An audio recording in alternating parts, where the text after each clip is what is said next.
Second referee, Miss Joy de IMUS. Let's welcome our starting lineup from our City of IMUS, Adja Spikers.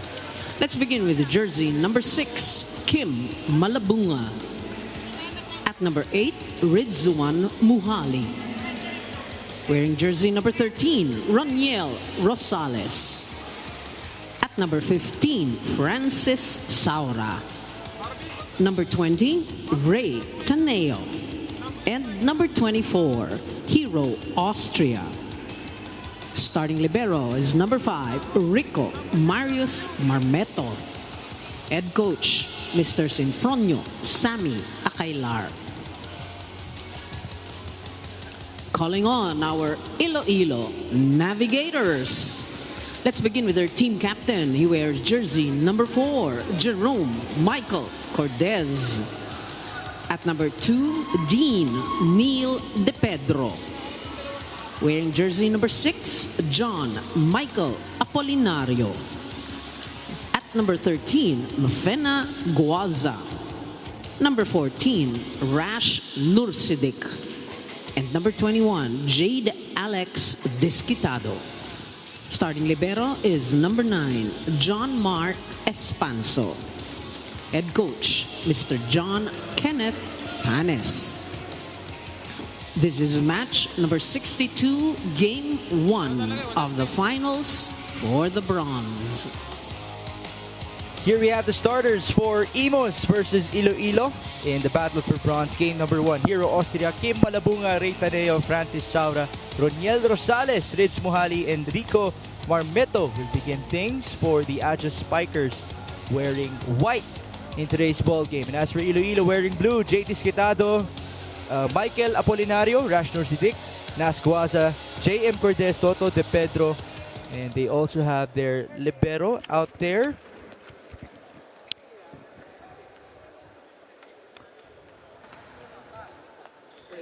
It is Rick Adao as the starting libero. And I apologize for that pause because this is a new change for them. They usually start with J.M. Espanso on the court, who is their main libero. Okay, so we do begin things for game number 1. Here's Hero Austria. Long-time player of Coach Sammy Akailar. Magkasama na yan, perpetual pa lang. Jay Disquitado again with his athleticism.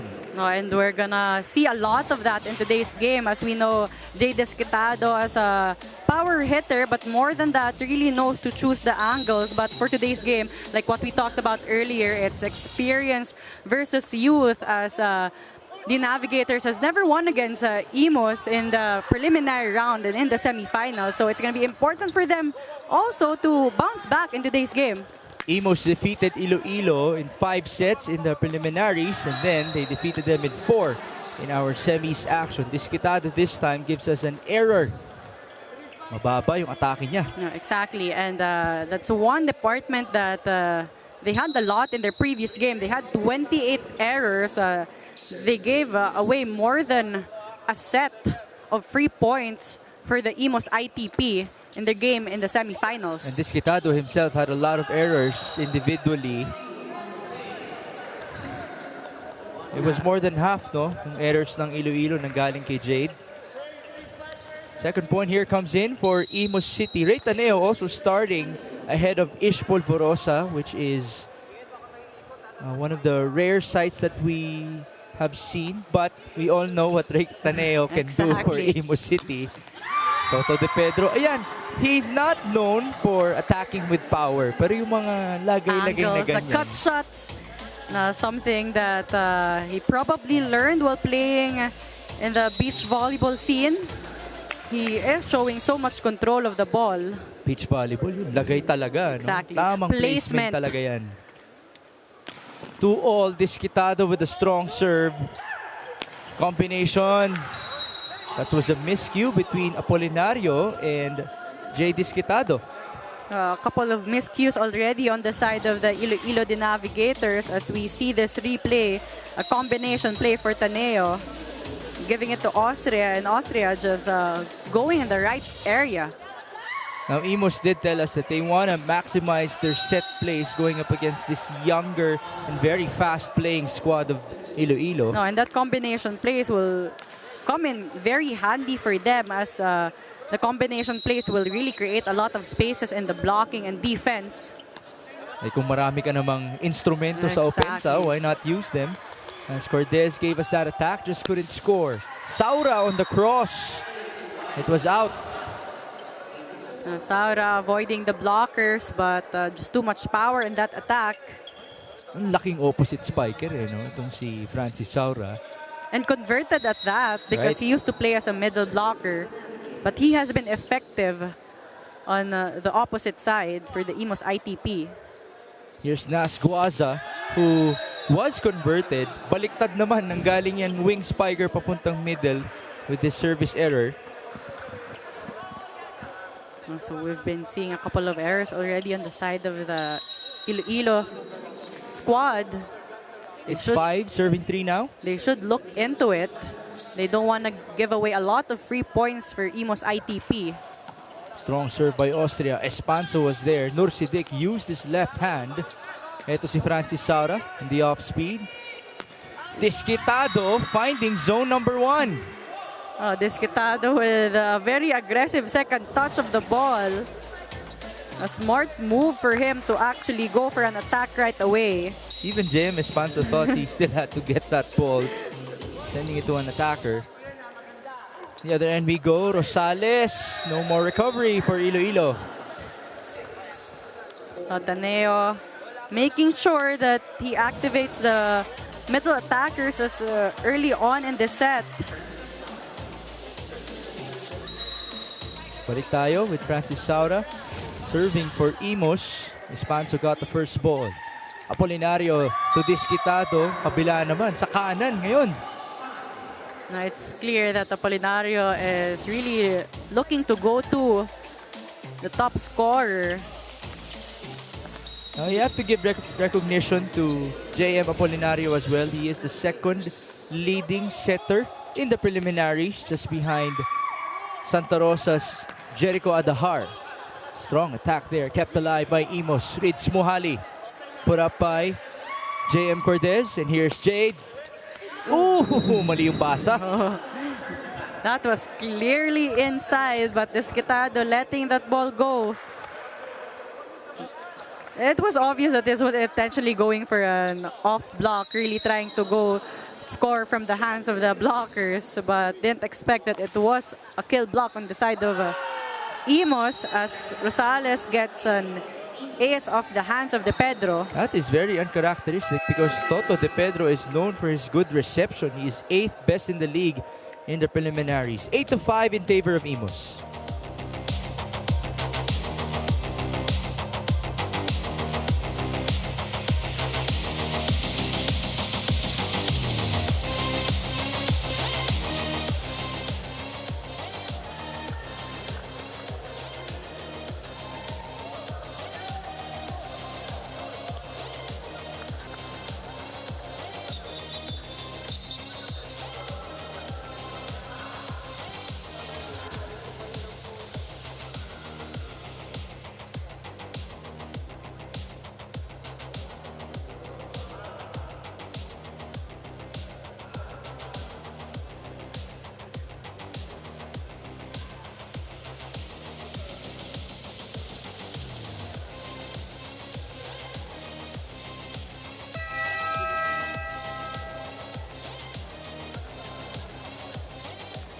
After finding out that his team lost the last final slot to AMC by just a hair strand, Jade Disquitado still went to national team practice after their game last Monday, kung saan kasama niya ang AMC players. Kwento nga ni Jade, ayaw niya nga sana dapat pumunta kasi alam niyang aasarin siya ng teammates niya from AMC. At yun na nga ang nangyari, kaya mabigat talaga ang pakiramdam ni Jade since last Monday. An added reason for this is because he feels responsible for their loss to IMUS because of the errors he committed in that game. But coming into this game, Jade tries to keep his head up as he wants to redeem himself and to help his team get their first win versus IMUS. Back to you guys. That is such a great testament to the character of Jade Disquitado. First of all, we do celebrate him being a part of the national team pool. No? Ang hirap nun No, na galing sa exactly. talo, tapos pupuntas. That really shows how committed he is in volleyball right now. And also, we have to remember, he is the youngest player in this Iloilo squad, which is already relatively younger than everybody else in our league. It's 9-6 now. Disquitado, Mohali could not pick it up. That's a point for Jade. No, and the way he is playing right now, it looks like he really wants to bounce back in today's game. No, very efficient so far for the Navigators, talking about Jay Disquitado. You can really understand his sadness, no? Because they only lost by a couple of points in our point system. Imagine, bata ka pa lang with a very promising career for you to miss out on the finals. Ayan. Exactly. And for sure, they were really looking into it. Now, we did also say he has a promising career. Long way to go for Jay Disquitado as De Pedro attacks from the opposite and he scores. Great setting on the side of Apolinario. As we take a look at this again, only one blocker for De Pedro. So much room for him for that cross-court attack. Good find right there by this guy, JM or Kiel Apolinario.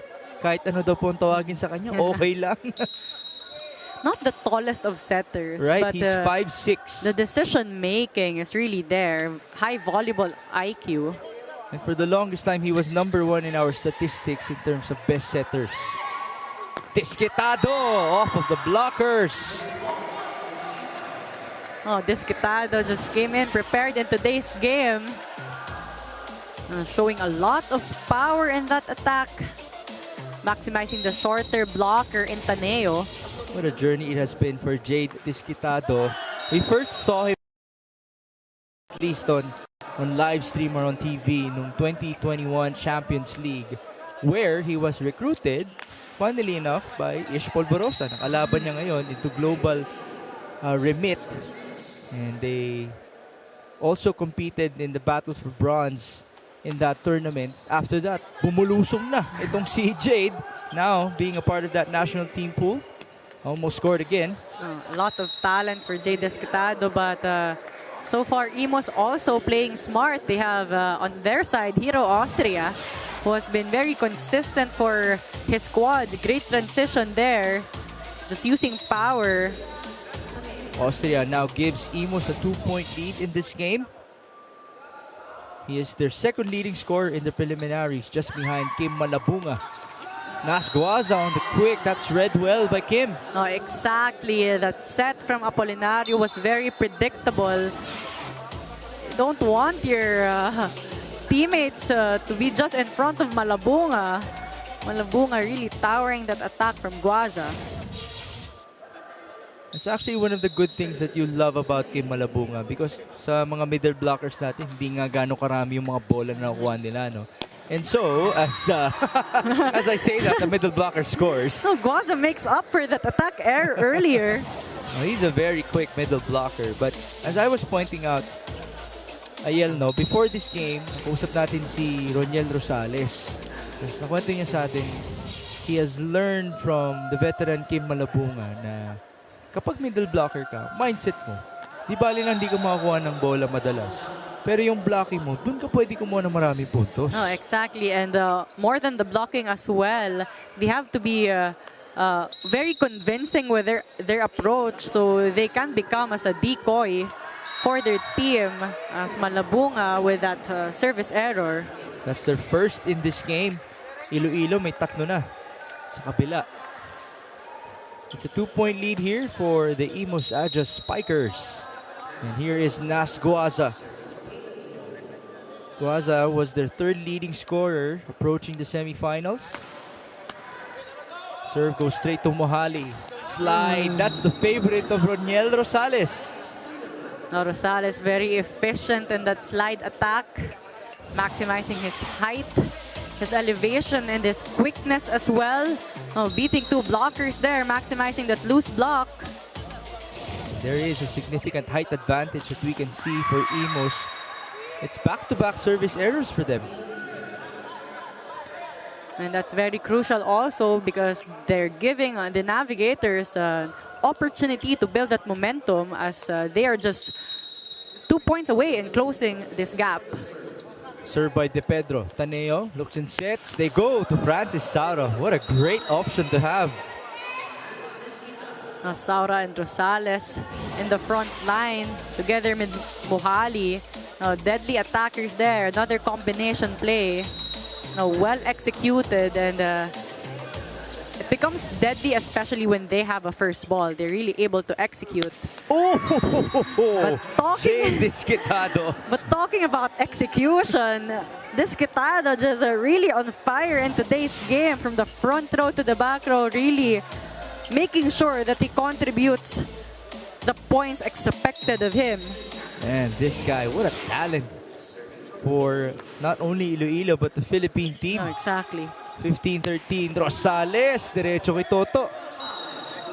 Guaza tried to dig it up but he's not playing, so that is definitely illegal. And IMUS will send us to our second technical timeout, 16-13.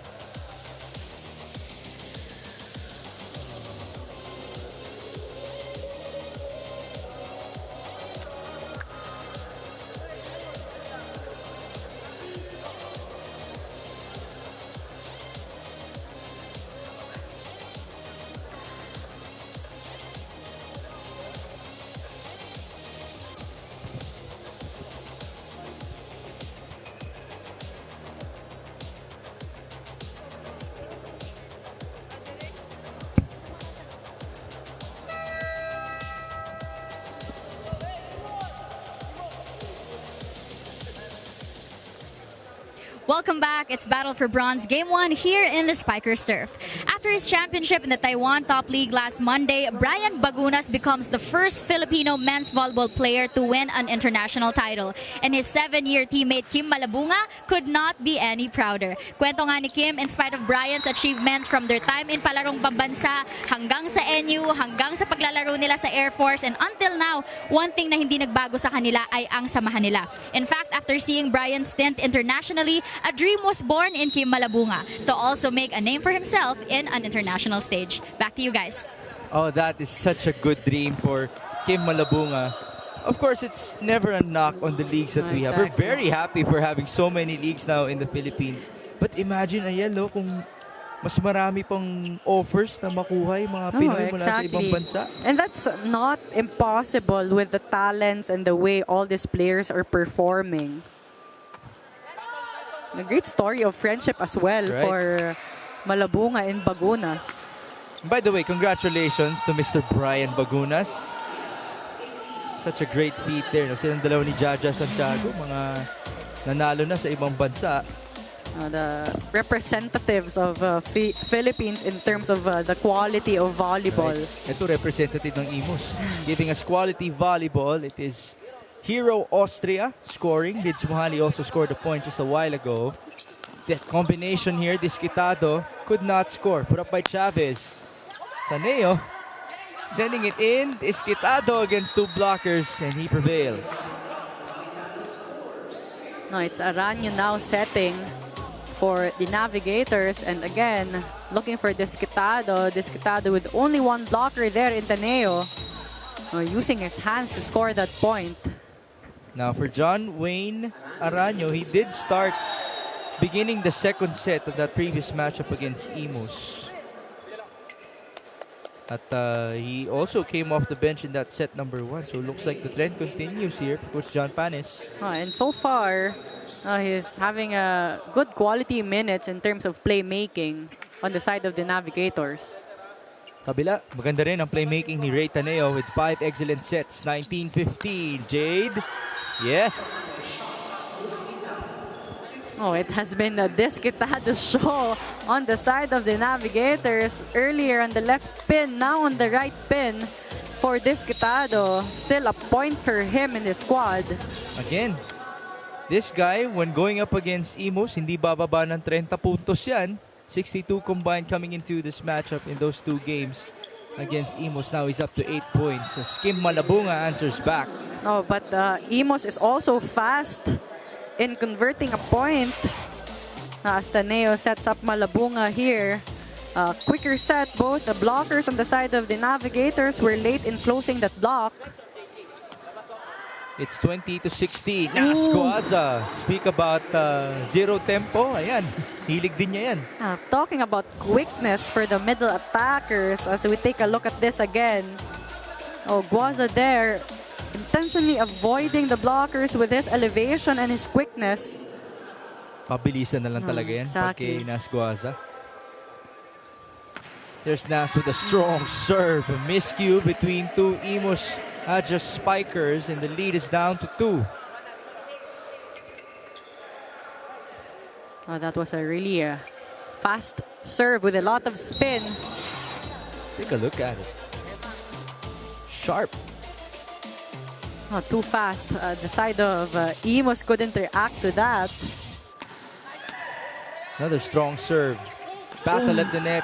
Ganda nung set dun. Oh, exactly. It was almost an overpass, but Taneo had the right timing to go for that one-hand set. Even much harder. It was a running back set, a short one to Rosales. A great execution there. And there's a reason why it's okay for you to not start Ish Polvorosa dahil may Ray Taneo ka naman. It's misdug by Chavez. Recovery here. Austria from the back. Nagawan pa ng paraan. Oh, Austria all the way at the back. It's actually away from the ball. But look at him approach and swing. Oh, so much momentum and power in that attack. And that causes Iloilo to call for time. Tumatama. Sayang yung depensa natin sa likod. Pag block maayos. O hindi tayo nagbabasa.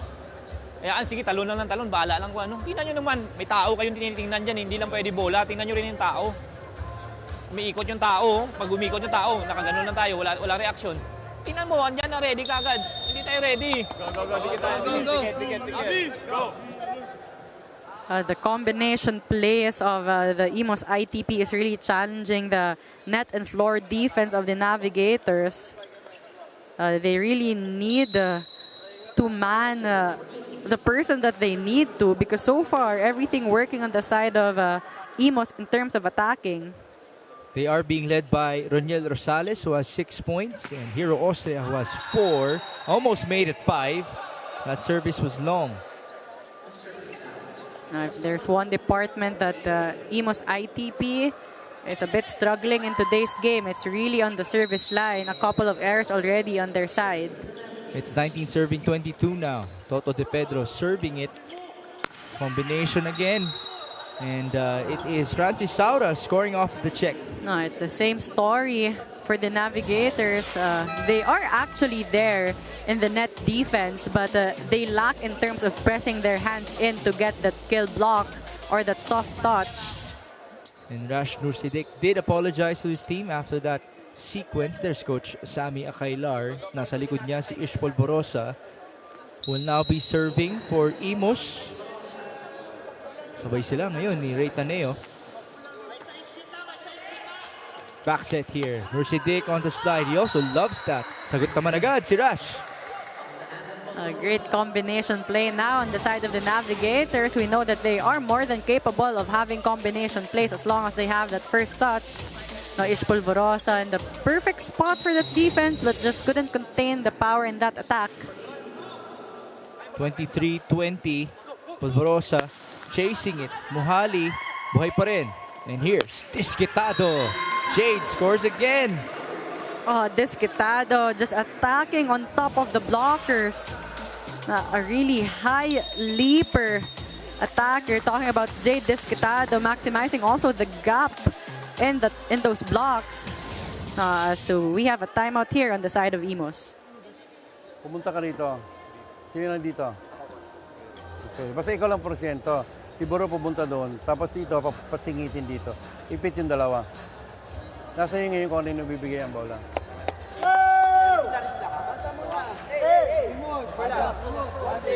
Pasahan kasi. And there is the master tactician, Coach Sammy Akailar. Do we even have to enumerate his achievements? Diretso na lang po kayo sa Wikipedia. Oh, exactly. A lot of achievements on his side. Podium finish. Right. And also a lot of trust between him and his players, including Roniel Rosales na nanggagaling Perpetual. And a great connection here on the side of Polvorosa and Rosales. Oh, Rosales just maximizing his height advantage in that rally. Pasok dito si John Rivera to be serving for IMUS. Did mention top of our coverage, it felt like a concert here inside the Rizal Memorial Coliseum because of the good vibes. Exactly, before the game started. Sila yan, sina Rivera, Polvorosa na kumakanta. That really provided much entertainment. It looks to be a point here for Rashner Siddiq that will trigger the first challenge of the match. That was actually a great set and decision for Aranyo to go for a slide attack to Nursi Dick. But it's too much angle in that attack. Oh, I love the music. Is that Mission Impossible? And what you love about it is that the players are reacting to it. Exactly. Yung mga James Bond. Hindi, Tom Cruise pala yun. Oh, putting Tom some Cruise. suspense Right. Some in this poses challenge. here. It's really more of the Iloilo players who are dancing to it. IMUS, hiting-hiti lang. Okay, the first challenge. Was there a touch?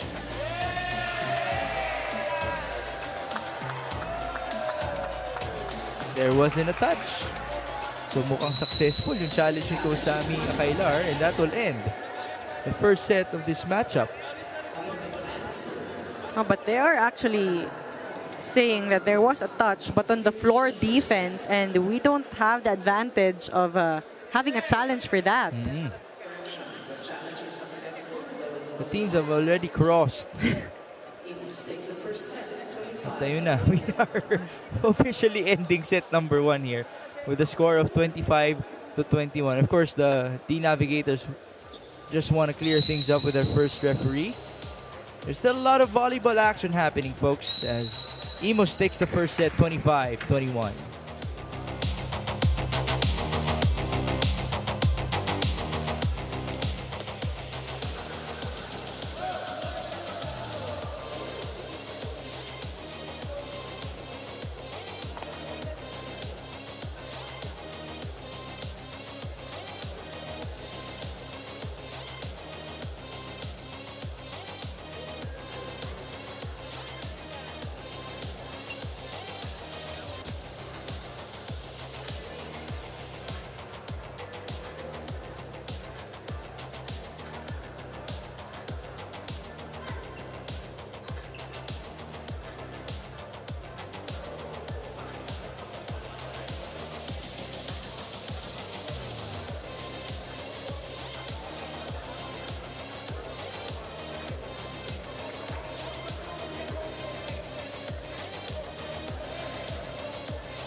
We are back inside the historic Rizal Memorial Coliseum where we are about to crown, well, not today, but malapit na po ang ating kampyonato dito sa Spikers Turf Open Conference. We're also gonna crown the winner of the bronze between these two teams. It is currently game number 1, and we do have a 1-0 set lead in favor of the IMUS Address Spikers. Ayel, what did you see from them in the first set? On the side of IMUS, they were very consistent from defense to offense, and their combination plays really worked for them. They really disrupted the timing of the Navigators in terms of net defense and floor defense. But on the side of the Navigators, they relied a lot on Desquitado for the attacking. As we can see, the Navigators actually 2 more attack points against IMUS, 16 for the Navigators, 14 for IMUS. But IMUS, more points for them in terms of blocking with a lot of soft touches also for them. None for the Navigators. They struggled in that department in the first set. Both teams struggled a bit in the service line, but both teams with 1 service ace apiece. But again, the Navigators just committing more errors in that set, and it means they gave away that free 8 points to the IMUS squad. You did mention that errors department last game pa lang problema na nila yan. 28 errors for Iloilo. And again, they relied a lot on Jay Desquitado. Desquitado with 9 points in that first set. Next to him is De Pedro with 2, Nersidic with 3, and Guaza with 3. Meanwhile, IMUS, it was well distributed. The scoring was well distributed. Rosales with 7, Austria with 4, Mohali with 2, Malabunga with 2, and Saura with 2. Credit that to Ray Taneo, who started this game and he is still playing. At some point, nakita natin is Ish Polvorosa, pero kasabay si Ray. Exactly. Ooh, misreceived there. Taneo was wide. Ganda sana ng idea. He actually targeted the right spot in the court. There was no one there on the side of the Navigators. It was a difficult angle, but again, just too much power and didn't have the best control over that ball. It's 1-all. Strong serve right there by Araño. Put back by IMUS. And here comes Toto De Pedro. A lot of check balls for him in this conference, and he continues to do so. And De Pedro also, the reason why he gets all these block touches, look at his elevation. He's on top of the blockers actually, and the blockers is not pressing their hands in. It's 2-1 in favor of Iloilo. Sagot agad si Hero Austria now with 5 points. And this is also the advantage of IMUS. They find it easy to convert a point right away with that cross-court attack for Hero Austria. Ray Taneo will now be serving 2-all.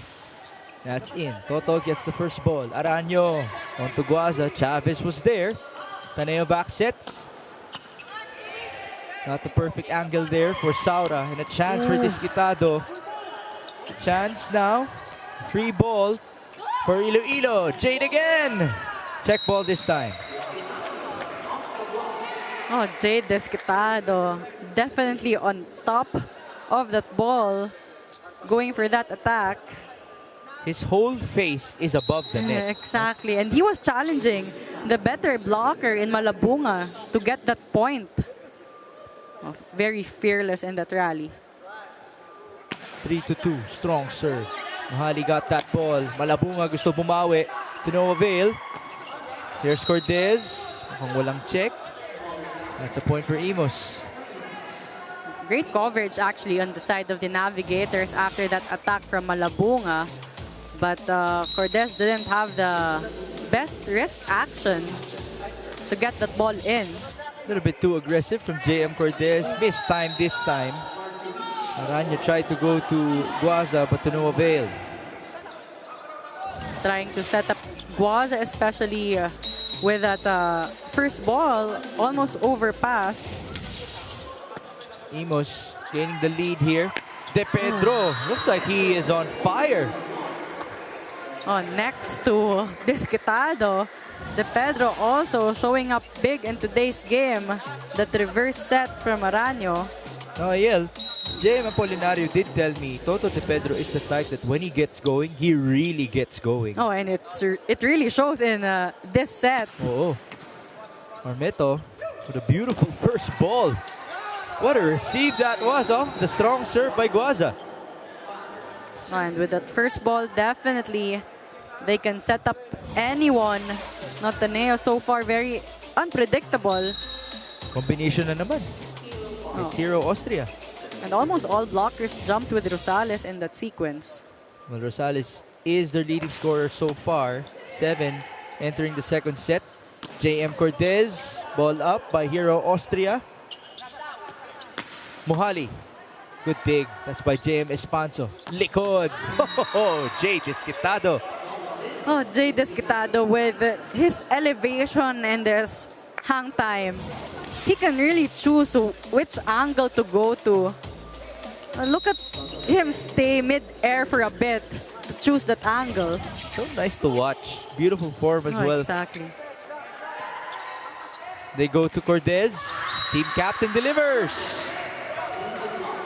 Oh, Cortez, just a perfect placement for him, avoiding the blockers.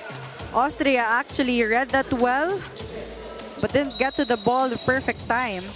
We're changing leads here. Rico Marmeto got the first ball. Mohali down the line. It's outside.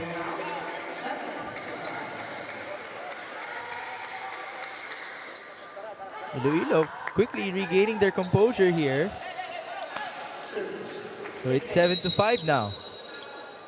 Pedro on the serve. Taneo giving it back to Rosales. Is that a miscue? Oh, a bit of miscue there. But De Pedro realized that it was actually his ball to defend to. Rosales is having a good afternoon for himself. Oh, exactly. A couple of points on his hands already in the set. Araño, open. JM Cortez, yes! Welcome back, Mr. Cortez. And he has been targeting zone 6 twice already. But Austria couldn't adjust as we go to this first technical timeout.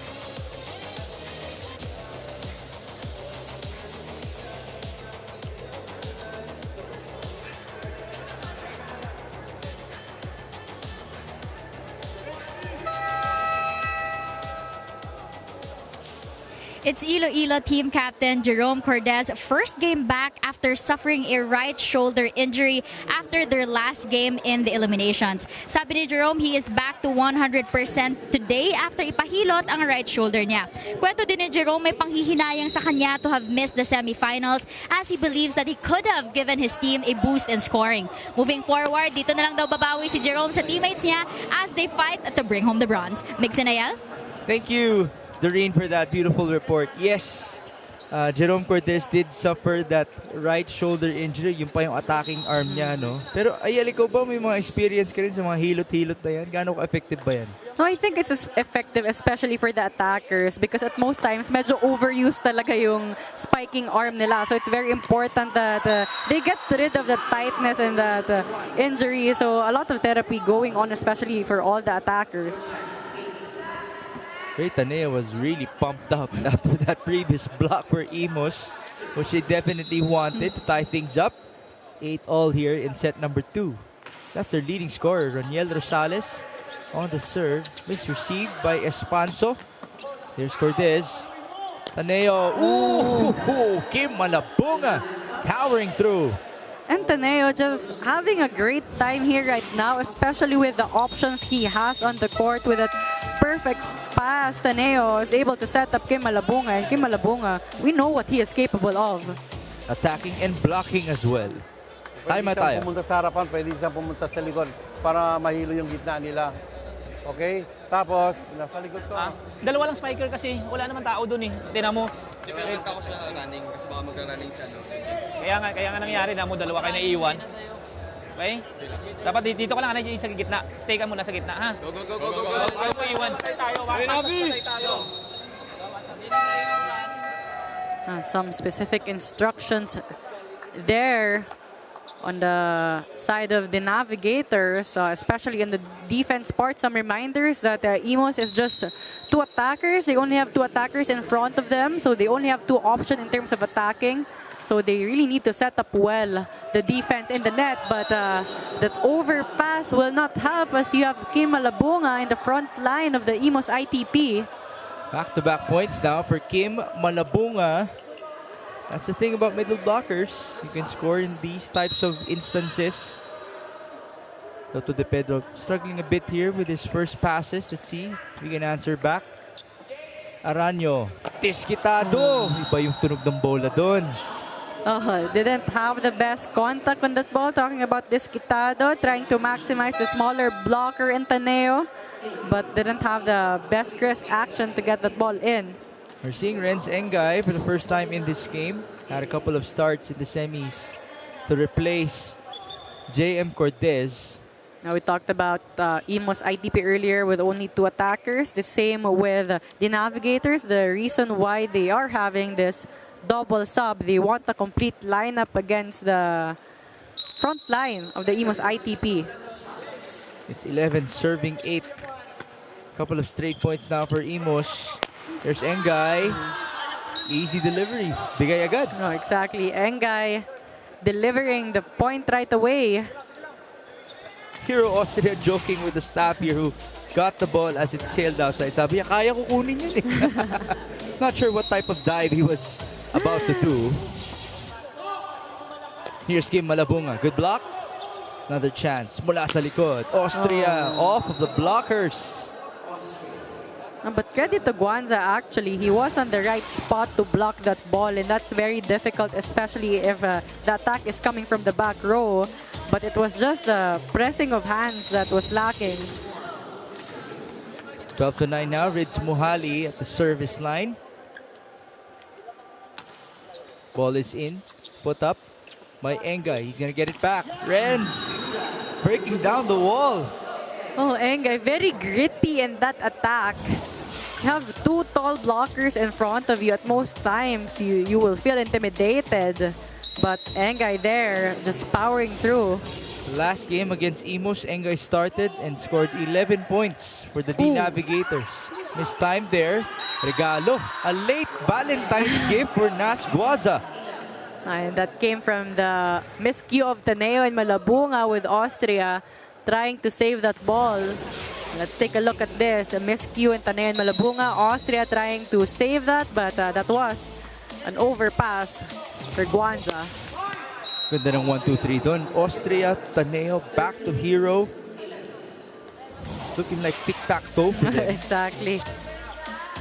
Great first ball there. Minsan ba kapag maganda yung first ball mo, it gives you good momentum approaching for the attack? No, exactly. For the wing attackers, when they're able to get that first ball, they get the advantage of knowing and timing their approach and the momentum. 13-11, Muhali from the back. Good dig by Engay. And here's Diskitado again with the power. Minsan ka lang makita ng mga tip and off speed kay Jake. No, exactly. Is really a power hitter. Using a lot of power in his attack. Well, if it works like that, why won't you? And he had to end that rally because two blockers was already towering that attack. But so far for Engay and Apolinario, really quality minutes here. Unfortunately, it is a service error from Jade. Okay na sana. Pantabla.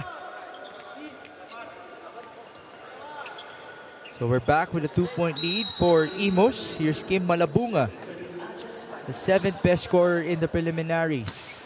And he was number 1 in terms of attack efficiency. Nas Guaza from the middle. Now in this set, the Navigators is also quick in converting a point right away. As Apolinario sets up Guaza with a perfect first ball and perfect set. Walang nakakalayo dito sa second set natin. Nas Guaza. Usual jump serve. Over receive. Nursidik fading away on that attack. Austria cross. Jade was there. Chase for Apolinario. Here's IMUS. Rosales nakahanap ng butas sa gitna. Rosales, very effective on the middle, honestly. He has been connecting well with Taneo. And didn't have the best contact to that ball, actually. But it was almost a power tip for him. An even difficult attack to defend. Roniel Rosales continues to lead the way in scoring here for IMUS. Try to add another one. Jay Disquitado. Redwell. Disquitado again. Oh, that's zone 1 for Jade. Oh, Jade Disquitado on that second attempt. He was blocked earlier. But credit to Espanzo, actually, for that good coverage. He had that second opportunity to score that point, and perfect placement for him in that zone 1. They do give credit to their liberos, no? Itong si JM Espanzo, Rick Adao, even Toto De Pedro. JM Apolinario will tell you that dumadali yung buhay nila dahil sa ganda ng movement ng kanilang mga receivers and diggers. Combination. This time it's out for Saura. That good effort in the defense and the side of the Navigators really paid off as IMUS ITP committed the attack error. We're tied at 15. Coach Sammy Akailar watching, coaching. Taneo. This time it's Mohali. Rick Adao keeping it alive. Disquitado, straight to Austria, chase for Taneo. Mohali tried to go cross. And no more recovery here for IMUS. Lead is back with the Navigators of Iloilo, sending us to the second technical timeout.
Back inside the Rizal Memorial Coliseum for game number 1 of your battle for bronze. Later on in the finals, it's game 1 as well. Signal HD Spikers will be taking on the Cotabato Spikers in their very own best-of-3 series. Right now, it's Rich Mohali and IMUS going up against JM Apolinario and the Navigators of Iloilo. Jay Disquitado continues. He is on a roll now. No, exactly. And that was not expected by the IMUS ITP because Disquitado has been using a lot of power, but he switched things up, going for that soft touch. No one there on the side of the IMUS ITP. Imagine if he masters that, the soft touches, the off exactly. speeds. Could put a lot of variation in his attack. Cortez put up by Hero Austria. Backset dito. Ganda ng balik. To the other end. Open Mohali. Covering for himself. Rids again. This time it's off the block. He scores. They get that point off the block, but credit to the Navigators. They've been having a good time in blocking, but a lot of patience on the side of IMUS. Good coverage for them. It's Mohali, by the way. That's also a great story. With Coach Sammy Akailar, 8 years na silang magkakasama, but the first time that he was in the first 2 years that he was in Perpetual, he wasn't even in the lineup. He was just a rookie doing all of these rookie things, yung napupulot ng bola, nagmamap ng floor, naglilinis ng dorm for 2 years, ha? He had to work his way up, definitely. It's paying off right now as he is part of the starters for the IMUS ITP. It's 18-16. JM Cortez sending that ball in. That guy's the longest tenured player so far of Iloilo, Roniel Rosales. Now with 11 big-time points at ang efficiency niya, Ayel, 8 out of 11. Oh, that's very high for a middle attacker. But again, Toneo and Rosales just really showing good connection. Not just today, but also the entire conference. It's actually, if you think about it, the showdown is between Disquitado and Rosales, our top 2 scorers, as Engay delivers from the opposite angle. Engay also has been contributing a lot of points off his attacks in today's game. That was almost on its way out, but Austria trying to defend that ball. Ooh, a service ace for Rash Nursidik. And Iloilo's looking good here. Remember, they also won set number 2 in the semis versus IMUS. Great serve there. Suddenly dropped. Timeout dito si Coach Sammy. Okay. Dito papuntahin mo si Kem. B. Si Ray pumunta rito. Siya yung porsyento. Nakita mo, naghahabol tayo, di ba?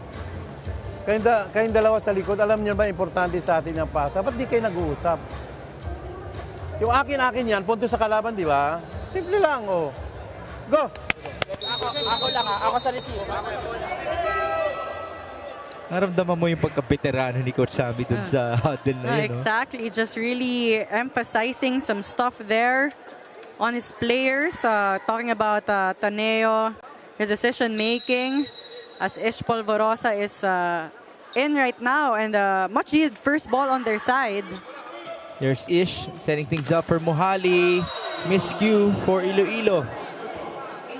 Now, IMUS needed that conversion right away, as the Navigators was trying to pull away towards this end of the set. Well, Polvorosa has been their longest standing starter, no? But in the previous game, it was also Ray Taneo who started for IMUS. Such a luxury to have both of them on your squad. 2 great playmakers. 18 serving 20. Rivera's back in as a specialist. Itatawid ni Jade. Ooh, napaganda pa. Again, power hitter, Jade Desquitado, powering through Kim Malabunga, and he has been challenging that block in Kim Malabunga. It was actually an out of system, but just too much power there. 15 points now for Jade Desquitado. 15 out of 28. So that's over 50% efficiency. That is high. No, very high for Jade Desquitado. Ang average niya sa preliminaries ay 43%. Hero Austria, baon. Oh, but Hero Austria, if you have Jade Desquitado on the side of the Navigators, IMUS has Hero Austria on their side going for that 3 very deep cross-court attack for Hero Austria. I like how you compare them because they both have the same attack efficiency, 43% in our eliminations. And both of them really using a lot of power and risk action in their attacks. Here's Jade. This time, not much power needed. But Jade Desquitado just really recognizing that IMUS ITP has been anticipating the power attacks. They tend to move backwards to defend that ball, but last minute, just tipping that ball in. Really fooling the defenders of IMUS ITP there. Again, imagine if he masters those things. Mark Espejo does that a lot. As Malabunga now tips it onto the other end, just enough to score. Kim Malabungan at the quickest of attacks, but still effective. Perfect placement for him, perfect angle for him to score that point. Malabunga will now serve 20-22. At the net, sent back by Aranyo. Good block for IMUS. And here is Toto De Pedro again getting it off of the hands of the blockers. No, but De Pedro, you really see that beach volley mechanics from him with that approach and that elevation. Can you break it down for us? Ano yung mga specifics na nakikita mo? Pero mamaya na yan. Kasi maybe breakdown muna si Coach Sammy para sa kanyang koponan. Okay. Ito si ikaw mag-BB. Dito ka, di ba? Dito po niya pa pwesto. Okay, sige. Siya magbibig, mag-fake ka, pero bumalik ka. Sa likod, kumanta ka sa likod. Go. Wala, isa-isa lang. 1 receiver. Okay, 23-20. Can we go back to that beach volley comment? Oh, De Pedro, it really shows in him because of his vertical. You see how high leaping he is, and the way he moves also in terms of defense. When you play beach volleyball, you only have 2 players. You only have 2 players on the sand court, so you really have to read the ball well in terms of defense, and it shows in how he also plays defense for the Navigators. But more than that, it's the risk action and the cut shots. And his decision-making as well. May konting sili pa bago pumalo eh. And because of De Pedro, Iloilo's now enjoying a 3-point lead. Polvorosa faking the attack. Rosales scores for IMUS. Rosales actually with 3 blockers there on his side. But a great transition for him there. It wasn't contained by the blockers of the Navigators. Mukhang maganda talaga yung gising ni Roniel Rosales, ha? O mukhang nag-enjoy siya dun sa concert ng teammates niya kanina, as it is a service error na i-challenge ngayon ng IMUS. Might as well because it's already set point practically for the Navigators. I like what you brought up, no, at the end of set number 1. I think not everybody's aware of it. If one team challenges, there could also be a counter challenge from the other team. And right now is the perfect time to challenge because both teams actually have 2 challenges on their side. Oh, that's in. It's clearly in. So it is a successful challenge to trim the lead of Iloilo down to 2.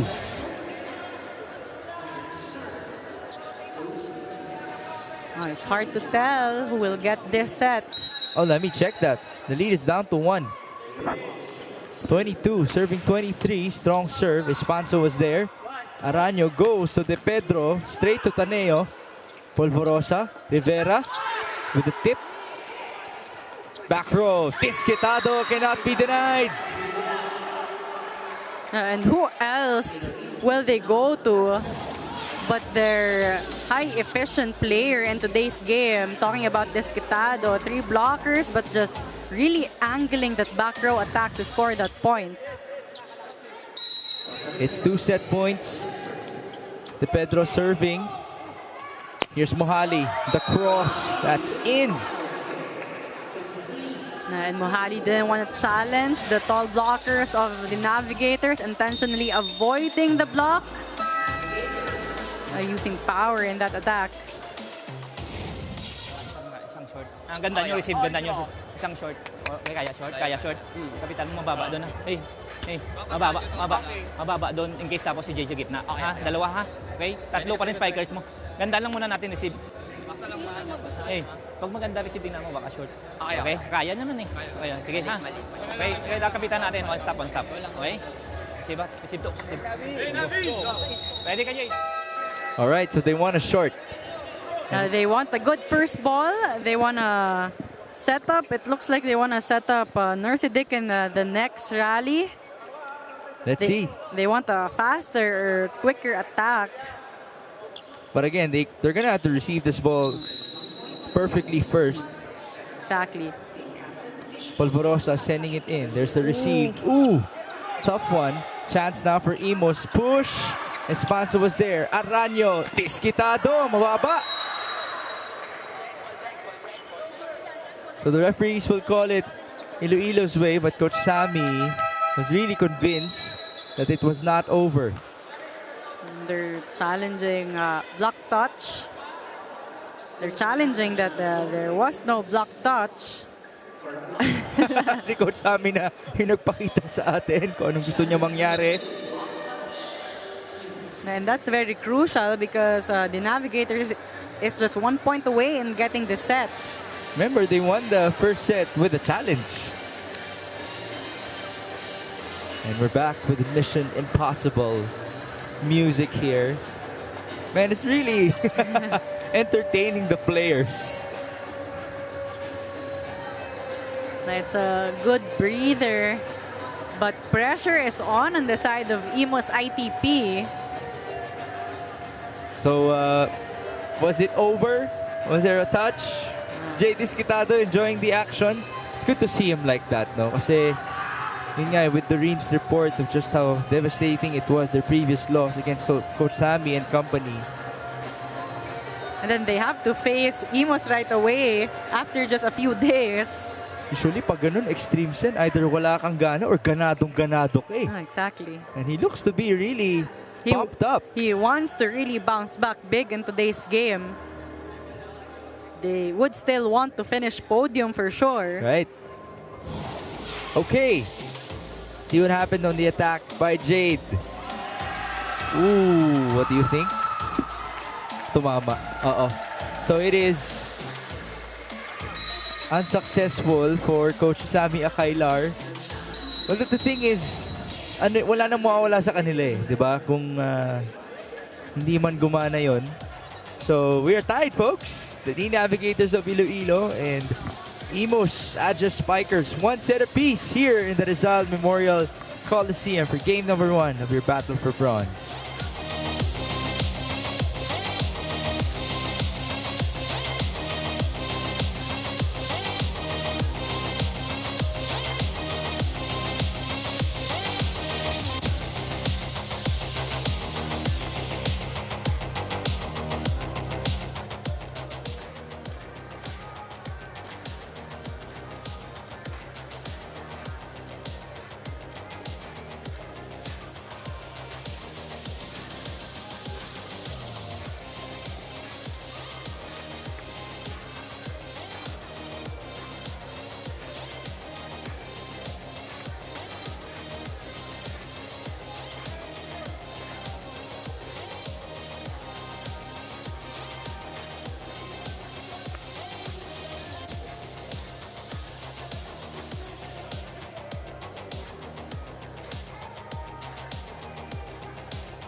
Back for your Spikers Turf 2023 Open Conference, game number 1 in the battle for bronze. IMUS and Iloilo are tied up, so we are back to square one.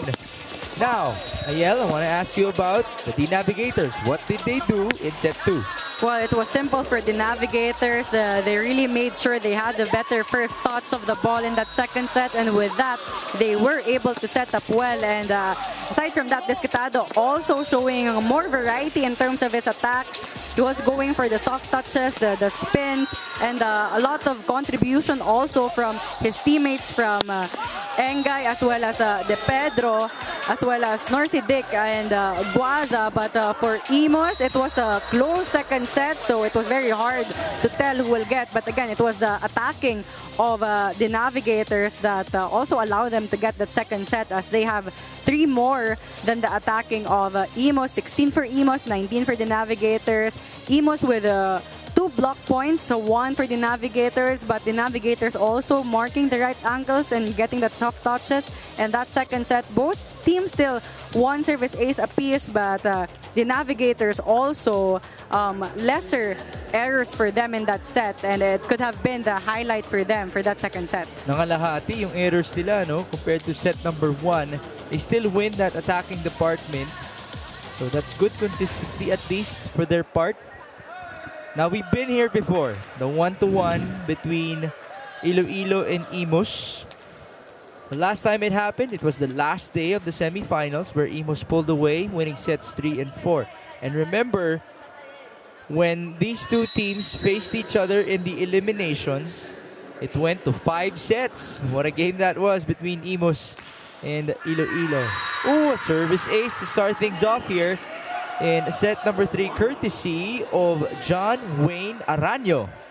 Aranyo taking that risk and targeting zone 5 of IMUS. That ball dropped perfectly on the line.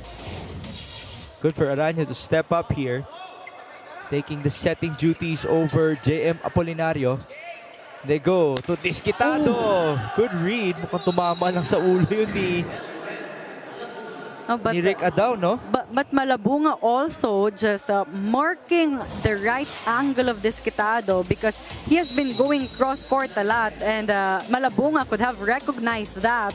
Perfect timing and perfect marking for Malabunga. Wala nga masyadong down the line, no? Mula kay Jade.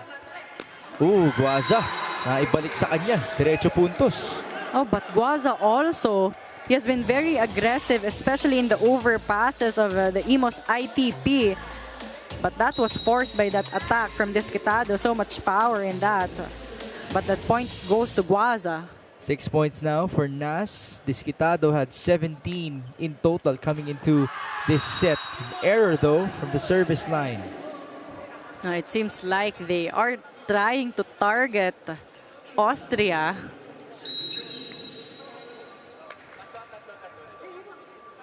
Well, Hero Austria is actually listed as the 5th best receiver in our preliminaries. Probably just really challenging him, but Di ba meron ding konsepto na you challenge the attacker to try to eliminate him? yeah, try to eliminate, try to slow him down, and I think that's what they're doing. They're really making Austria work in today's game. By the way, that's eliminate in the context of him as an option. Exactly, in the To attacking. Yeah. Hindi naman po yung eliminate na tanggalin sa laro, no? 3-2, service error again. Back-to-back service errors for Iloilo. And the 2 points of IMUS came from the service errors of the Navigators. They need to look into that as early as now. They don't want to make a lot of errors again. Service error naman sa kabila. Nakahinga ng malalim itong Navigators. The Saura there trying to go for a short serve, but that power, that contact wasn't enough. Toto De Pedro sending that ball in. Rick Barmeto, the first ball. That's long from Anjo Pertiera. Now Petrea trying to go for a long tip. But just too much power. Balik tayo kay Toto. This time Austria got the first ball. Pertiera looking to answer back. It's still alive. Disquitado from the back. Disquitado is on a mission in today's game. Just really contributing in all sides of the court. He's almost up to 20 points. Nakakarami na rin siya mula sa likod, no? And let us remind everyone that he has the best outing in the conference with 32 points in their game against IMUS in the preliminary round. And 30 points for him also in the semifinals as Aranyo gets that kill block against Austria. The reason why he is celebrating, Aranyo, not the tallest of setters, right? The smallest player on the side of the Navigators right now in the court. Halos pareho sila ni JM Apolinario, no? Na maliliit na setters. But very effective. Great playmakers.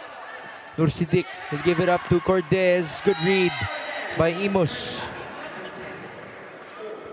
But the cross-court attacks of the Navigators is just being read well and marked well by the blockers of IMUS ITP. It is 4-7. Austria, sharp serve. And here's Cortez. Tumama sa antena ba? Yep, it did. We talked about earlier about eliminating some players, and with a good service of Hero Austria, he has been eliminating the middle attacker as an option. The reason why they are being read well with the out of system, it's very clear that the wing attacker will get the set. 5-7 here. Hero Austria doing the honors. His team down by 2. And Espanso getting the first ball. Here's Disquitado again. How do you stop that? Oh, that's very hard. IMUS still not adjusting their blocking and their floor defense. Oh, Desquitado just really using a lot of power and elevation in that attack. Jade will send us to the first technical timeout of set 3.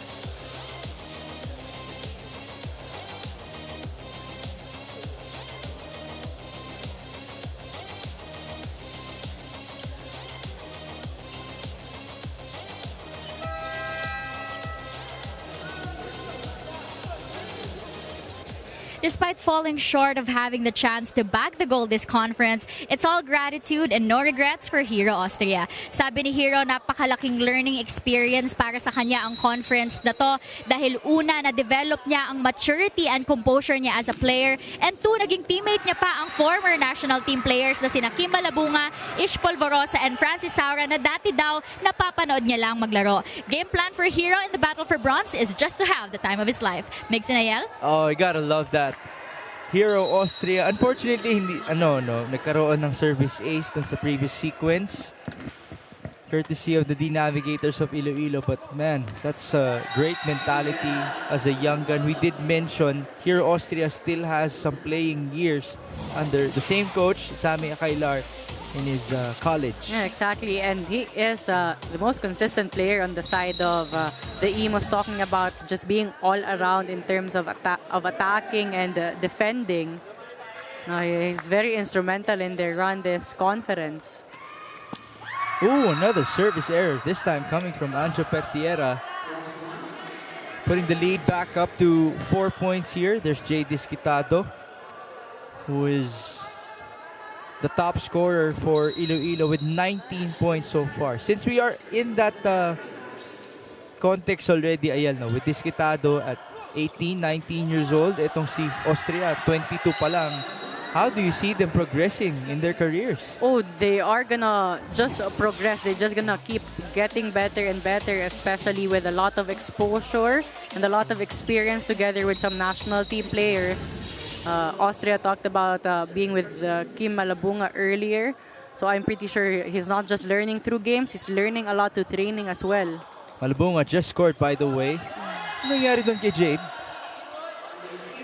Seems like a miscue there, and was it the placement or the timing? it was the timing, I believe.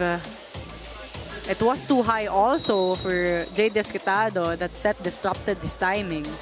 Wasn't able to adjust. So it's 8 to 10 now. Desquitado to answer back. Yes, he will. Now Desquitado with his leaping ability. He is really capable of choosing his angles and avoiding the blockers. Even Kim Malabunga there wasn't able to stop him. Oh, service error naman ngayon. We are piling up with service errors at this point of the match from both ends. And this is the story of the first set also. Both teams really being challenged by themselves actually in the service line. Ngayon, service specialist naman. Rivera sent it in. Good block there. Desquitado again. Ang galing. Yung bola, diretso kay Regine Arocha. Outside na. But what a set by Aranyo. He was all the way in the right side of the court and still setting that perfectly. Perfect speed and perfect height for Desquitado. By the way, for Aranyo to come in at this point of the conference and perform like this. Exactly. It's been almost all Apolinario. at the start of this conference for Iloilo. But it could be a good game plan also on the side of the Navigators, because at most times it's the setter who really leads the tempo, the decision making. So with a different kind of playmaking and thinking, it could give them the advantage in terms of offense. 10-12, malaiba. Maiba naman, 10 puntos. No, and everyone here contributing on the side of the Navigators.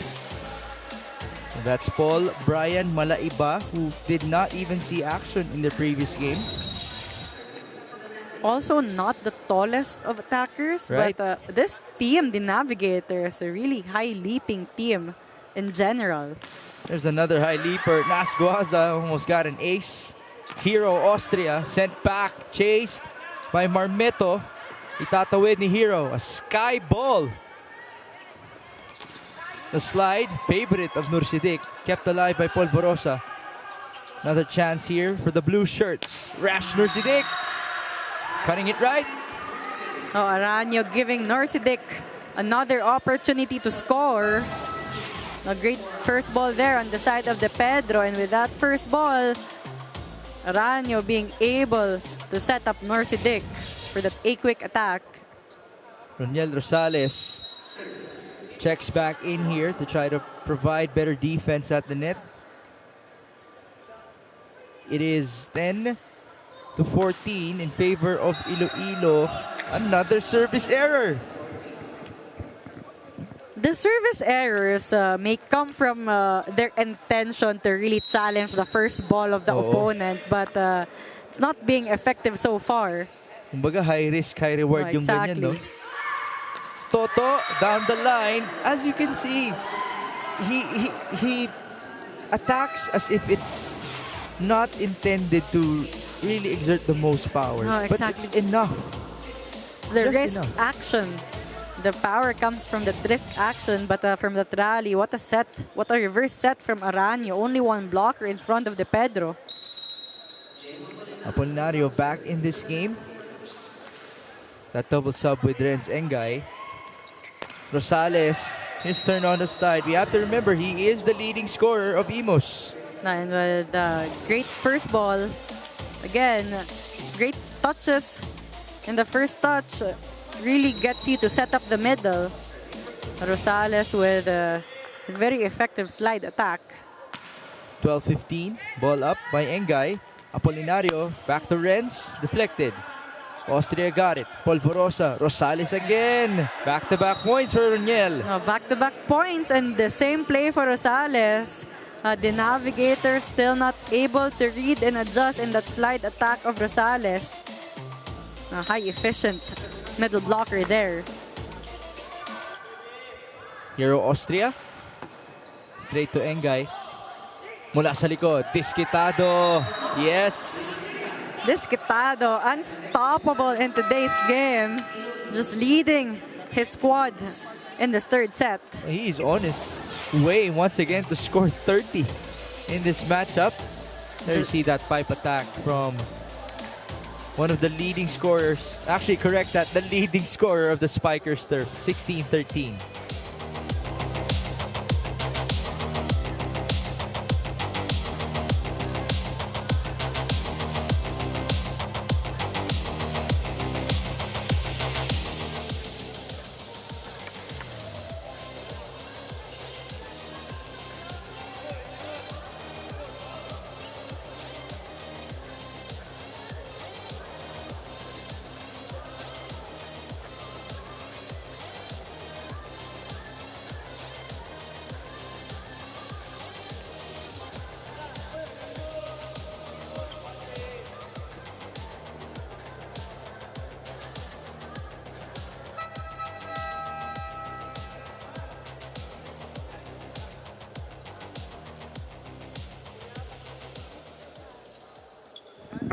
We're back here in the Rizal Memorial Coliseum. The game has slowed down a little bit Would you say that it's because of longer rallies? No, it's definitely because of longer rallies, and as the game continues, they're able to read each other better. They're able to know the tendencies of each other better, and that's the reason why they are able to guard each other in the floor in the net defense. Well, this is also their third time facing each other, so pretty familiar. Exactly. There's a miscue there for Iloilo. 3 players actually there. Apolinario, Engay. So it's James Apolinario and Rick Adao. That miscommunication error. It's now 14 serving 16. Roniel Rosales with 14 points. Dorsidik sent back by Malabunga. And it's tipped. Pero mukhang tumama sa net si Kim. Or over ba yun? That was called overreaching actually. And Malabunga admits to it. Let's see it. Great Not that one. coverage. But definitely the ball was still on the side of the Navigators. 17 to 14. Misreceived. But recovered. Unfortunately, mababa yung atake doon ni Rivera. And that will prompt the timeout for Coach Isami. Nandito yung maliit. Si Kim nandito, di ba? Kayang-kaya ni Kim yan. Maliit, di ba? Oh. Pasahan nyo lang, katulad niya, walang pasa, hindi tayo makaka-set play. Pasa, ikaw na lang, porsyento ka na lang, tapos may back row dito. Saka si Zaura, okay? 4 lang naman yan eh. Madali natin habulin yan, ha? Go. Seems like we heard the names of the tallest players of IMUS to be activated here on the attacking. But they need a good first ball first.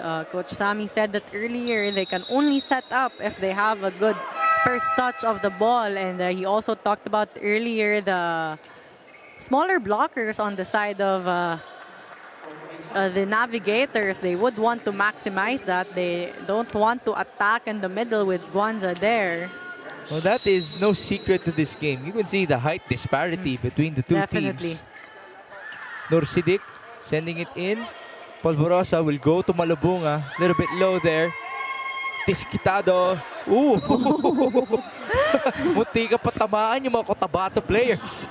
Just nag-warm up lang naman sila sa sideline. Oh, Diskitado here. Trying to go for the hands of IMUS ITP because the set was a little bit tight already. But he wasn't successful in that. Definitely overcooked it. Sina Bautista at Josafat yung nasa dulo, no? Yung munti ka na matamaan ng bola. Getting ready, of course, for their finals game later on against the Signal HD Spikers. Ooh. Wow, Ray Taneo. Of course, matatawa siya dyan dahil natulungan siya ng net to get that ace. And Apolinario knows that it was his error because it's the task of the setters to get that first touch. It's only a 2-point game, folks. 16 to 18. Ball up. Here's Diskitado. No more blockers there.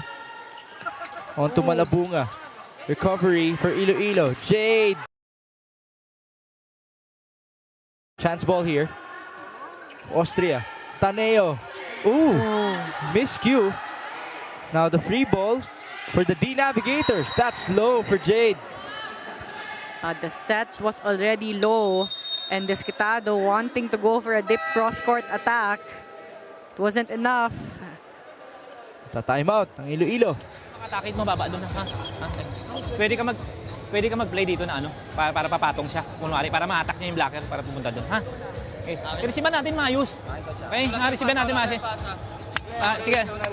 Pakuikin mo sa dulo si Nassim. Kasi dulo-dulo ka mag-play. Tapos para mahirapan sila kumano sa akin.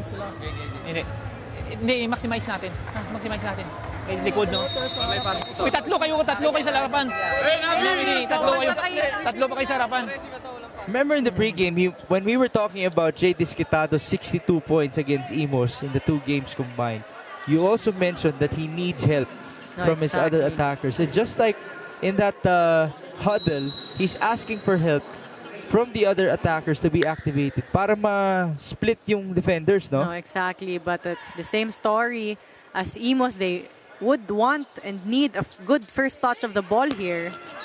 Desquitado answering back, lead back up to 2. Oh, but Desquitado definitely carrying the bigger load here in terms of scoring for the Navigators.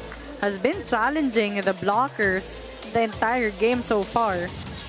And it's obvious that the setters of the Navigators will always go to Desquitado for a score, and it's always 2 blockers because IMUS also would recognize that he's a top scorer, so he will get the balls most of the time. But Desquitado just really powering through all the blockers of IMUS, but that was a costly error, service error on the side of the Navigators. It looks to be the kryptonite of Iloilo, especially in the set.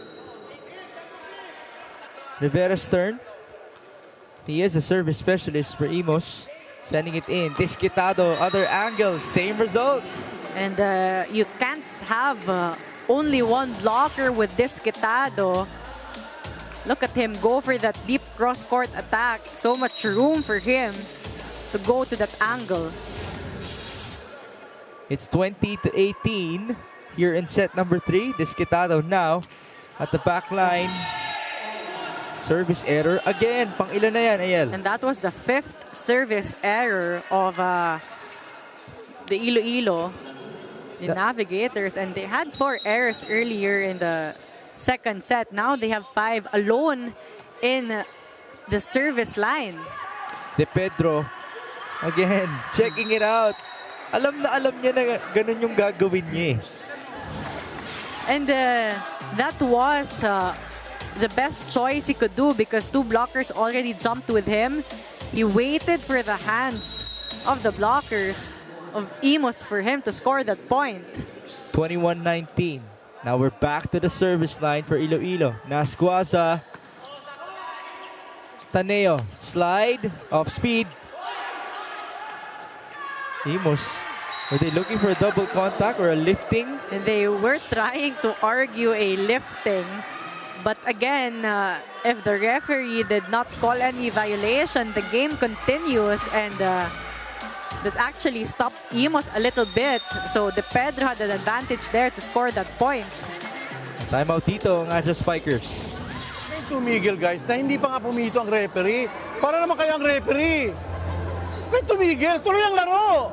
Parang dapat. Tama naman yung sets karte. Binitin mo lang kasi nandito yung maliit eh. Kung ako sa iyo, tumakbo ka rito, ikaw mag-B. Ha? 3 spiker mo, di ba? O, hayaan mo siya mag-porsyento ron. Ikaw umikot ka ng 3. Paluin mo ng ganito, ha? Pasahan, ha? IMUS! There is a reminder from Coach Sammy. You can't stop until the whistle was blown, especially in a very crucial part of this set. Exactly. The Navigators is 3 points away in getting this set, and some specific reminders also from Coach Sammy about very specific combination play. He would want Rosales to go for a slide attack and Saura to go for 3. It's 22 serving 19. Nasquaza back with it. Taneo activating Rosales just as what Coach Sammy wanted. Not a slide attack, actually. It was a back quick for Rosales, and a perfect execution for them. Rosales delivered the point right away. Still works.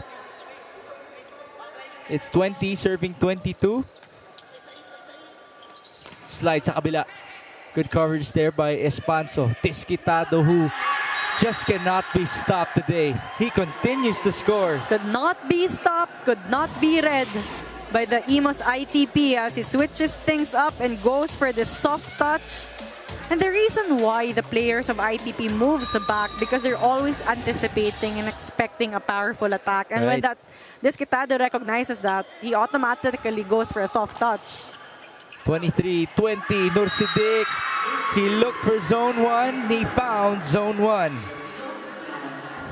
And Iloilo now has a chance to go up 2-1. Exactly. That was an overpass from the coverage from Rosales. And gave Nursidik that advantage. First ball, Austria. Taneo. They tried to go to Rosales, and it worked. A lot was actually happening in that rally. But some opportunity here on the side of IMUS. 3 set points. Espanso on the pass. They go to Malaiba. Yes! And Iloilo is up 2 sets to 1. No, what a time for Malaiba? Malaiba to actually score that point. Look at that elevation and power. Quality minutes for him, definitely. Great for him to step up at this point of the conference. 25-21 to score in set 3. The Navigators up 2 sets to 1.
The Navigators of Iloilo are now on a roll, winning 2 straight sets against the IMUS Aegis Spikers. The story of the game is that Iloilo has been dominating the attacking department. In set number 1, they committed more errors than actually dinoble nila yung errors nila in set number 2, no? It could be a trend here in this game, but a little bit of a counter as we saw more errors from Iloilo in set number 3. But because of the dominance in attacks, Ayel, sila yung nakakuha ng set na yun. Exactly. After that first set, the Navigators really worked on their first ball, and with that good first touch of the ball, they're really able to set up well Desquitado already with 25 big points. That's an entire set. De Pedro also with 9 points, Guaza with 6, and Norcidic with 7. As we can see in the numbers, the Navigators really dominating the attacking department with 16. And very uncharacteristic for IMUS, actually. They only have 6 attacks in that set, but they did fare well in the blocking department with 3, the Navigators with 1, and the Navigators actually committing more errors with 11, and IMUS with 6. So Iloilo actually giving away more free points in that set. Na-offset lang talaga ng attacking nila, which was a plus 10. The biggest difference in all the sets so far. First point for set number 4 initially was ruled IMUS' way, but this will be the first challenge of Iloilo for the whole match. A very early challenge on the side of the Navigators. So was it in? Was it out? You gotta love the body language of these young guns. John Wayne Aranyo playing a lot of setter, or 4 actually, JM Apolinario. Tapos si Malaiba. Exactly. Hindi na rin natin nakita si JM Cortez for a while now. Alright, so it was outside. But let us remind everyone why this game is very important, why getting game 1 in the battle for third is important, because if they finish the game 2 with a tied score in 1-1, and if the finals finish in 2 games, there will be no game 3 for the bronze medal. It will be the bronze medal will be decided via a tiebreaker. So game 1 is very important for both teams, but the Navigators here so far having the better momentum. Jay Disquitado continues to pound here against IMUS. So now they are on the board in set number 4. Aranyo will be serving. That's in. Rivera got the first ball. Malabunga, good defense by Iloilo. Rivera again, deflected. Aranyo will go back to Jade. And he's read this time by the blockers of IMUS. That was predicted well by Malabunga. Disquitado being marked well in that rally. 2-1 service error now coming in from Rivera. Very uncharacteristic from him. And they don't want to give away the free points from the service line, because that's an automatic point to the opponent. That's not even off an error in the rally. And remember, that was the problem for Iloilo in the previous set. Disquitado, service error. Babalik na sila dyan. Now, both teams really want to challenge the first ball again. They are targeting a certain area, a certain spot, or challenging the first ball of a certain player, but they are committing errors from the service line. Over-received there. Espanso bringing it back. Rosales. And he can't be denied at that time around. Now, Rosales here stepping up big for IMUS ITP. Very efficient, but getting that point in that second attempt. He's really playing very well here. Would you say he's the best performer so far for IMUS? Oh, so far, he is really stepping up for IMUS. Did you see that from Toto De Pedro? But after scoring that point, may pakembo tayo nakita. Let's take a look at it. But look at De Pedro again, even with blockers. Almost no blocker for him. It was all over the blockers of IMUS to score that point. Here's Mohali. It's been a while since we've seen him score for IMUS. Oh, but great delay by Taneo and great convincing approach by Rosales to give Mohali no blockers. Saura. It's 5 serving 3. Mula sa likod. Disquitado again. That pipe attack just continues to work for Iloilo.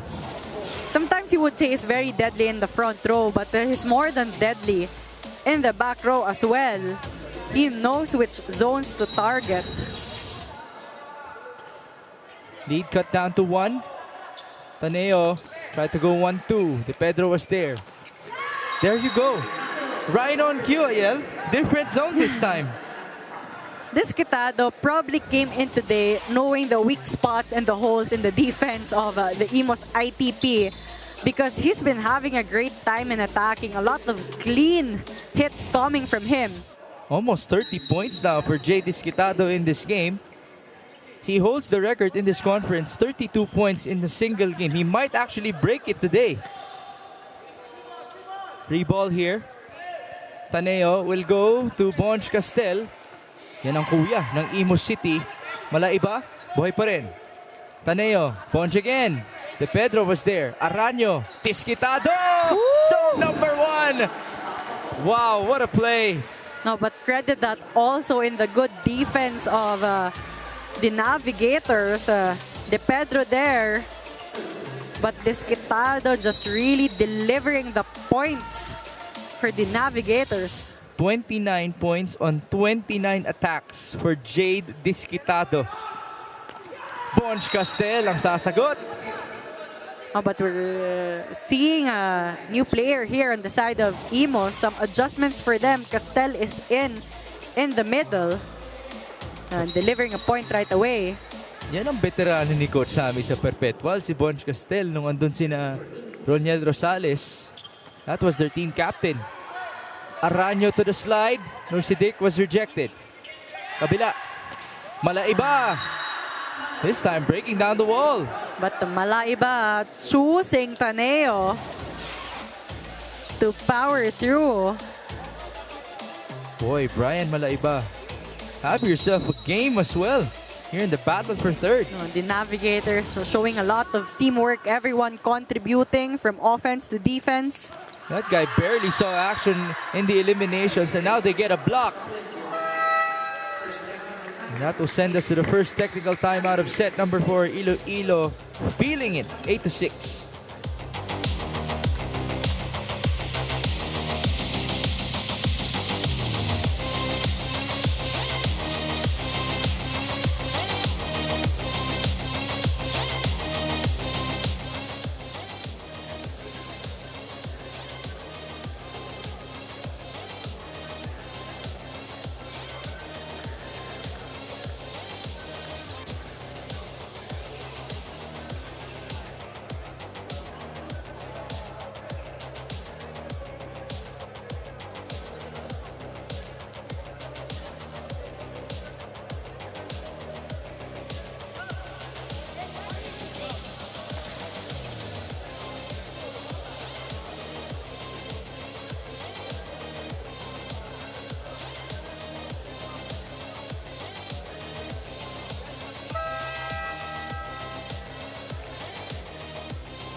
After finding out last Monday that the team just fell short of the finals by 0.02 in points ratio, the first thing Kel Apolinario did was to check up on his youngest teammate, Jade Disquitado. Sabi ni Kel, alam niya ang pakiramdam to be on the losing end of a close match at nag-aalala siya para kay Jade, lalo na napakabata pa ni Jade. Kwento ni Kel, nilaban pa daw nila yung points ratio na yon last time kasi baka may mali lang sa computation. But moving forward, now that all of that is behind the team, Kel just wants to lead his teammates to the bronze medal bilang pasasalamat sa suporta ng management ng Iloilo, their families, and their fans. Back to you guys. That's a good thing, no? Good testament to the leadership of Kel Apolinario. You're gonna need a teammate like that, especially if your star player is only 18 years old. And, but definitely very promising. Oh, very promising and showing a lot of resilience in today's game, really wanting to bounce back after that loss against IMUS in the semifinals, which cost them their ticket to the finals. It really boiled down to the math, no? Sa mga moments na yun, nagdadasal ka to the math gods that it will favor you. An error here from Disquitado will give IMUS the lead back. So it's 3 straight points for the Adja Spikers off of the first technical timeout. Here's Roniel Rosales. Pedro got the first ball. Aranyo, slide. Yes. Outside off of the block. Now Aranyo creating some space with that slide attack for Norsidik. Only one blocker and overpowering Rivera in that attack. We're tied again. 9-all. Rash Norsidik sending it in. First ball, Rivera. They go to the slide on the other end. Specialty of the house for Kim Malabunga. Oh, but IMUS has their own version of a slide attack. Kim Malabunga going for that long slide. Yun ba yung gusto makita ni Coach Sammy kanina? Now, Coach Sammy wants the activation of the middles, definitely. Because they have a great advantage there as well. Oh, speaking of activation of the middles, same thing happening now for Iloilo. But Guaza there. Great first ball from De Pedro. Zero tempo there on the side of the Navigators. No way it can be defended. Strong serve there. Malabunga! Now, how do you also defend that? Now, it's the exchange of power attacks from the middle blockers. But credit from the great first ball and the playmaking of their setters as well. It's 11, serving 10. Another error. That is service error number 8 of IMUS compared to Iloilo's 12. Now both teams quite struggling in the scoring in the service department. Balik tayo kay Jay Disquitado. Another service error. That's number 13 for the Navigators. Now, earlier, it was an error by Rivera trying to go for a placement in terms of service, but now too much power in the serve from Disquitado. Ooh. Did Nasguaza say something at the middle there as it ended up with a point for Toto De Pedro? There was some noise. And look at this again, De Pedro. A very deep cross-court attack and that risk action to put power and speed. No, great execution on the side of the Navigators. Iba rin ba yung tiklop ng katawan ni De Pedro? No, it's different. For De Pedro, the power really comes from the risk action. Right. 4 touches here. Back and forth we go. Exchange of momentums between these two teams. It's Nasguaza's turn at the line. There's Coach Sammy. Now we're seeing the Navigators really communicating well in this set. Looking like they want to close this match in 4 sets. But IMUS still not done. Converting that point right away from that first ball. Rosales really taking IMUS onto his own shoulders here. Good setup by Ray Taneo. That's his 15th. Excellent set. And this is why they need the good first ball because their top scorer so far is a middle attacker. So you can only set him up if you have a good first ball. Right. Aranyo. Ooh, De Pedro. Nagkatamaan sila ni Rosales. Okay lang naman. Violation will be called against Toto. Take a look at it. De Kind of a Pedro. dangerous play. Exactly. Actually crossed that line. Disquitado. Lagay. Buhay pa rin. Mursidik tried to go zone number 1 and yes, that works for him. But Disquitado switching things up again. Disrupting the timing of IMUS and giving them that opportunity to score after that overpass. Good for Rash Nursidik to also come alive at this point of the match. There's JM Apolinario, who had to comfort Disquitado after that previous loss. It's Rosales again scoring for IMUS. Oh, Rosales not the most powerful attack, but that was enough to get that point off the blocks of the Navigators. Hero Austria comes back in here, the second leading scorer for IMUS City in this matchup. That's just behind Roniel Rosales. Disquitado to first ball. Apolinario going to Engay. Na ibalik. Disquitado again! Yes! No, and when they need an instant conversion, they just need to go to Disquitado. It's 30 points on 30 attacks now for Jade Disquitado, matching his previous game output against the same team. Again, the record for this conference is 32 as Austria answers back with a walk-off. And Austria had the advantage there as it was Engay who was trying to cover that block as we go to our second technical timeout.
We are back inside the Rizal Memorial Coliseum, where it is the battle for bronze game number 1 between IMUS and Iloilo. Up next, we have its finals game 1 between the Signal HD Spikers versus the Cotabato Spikers.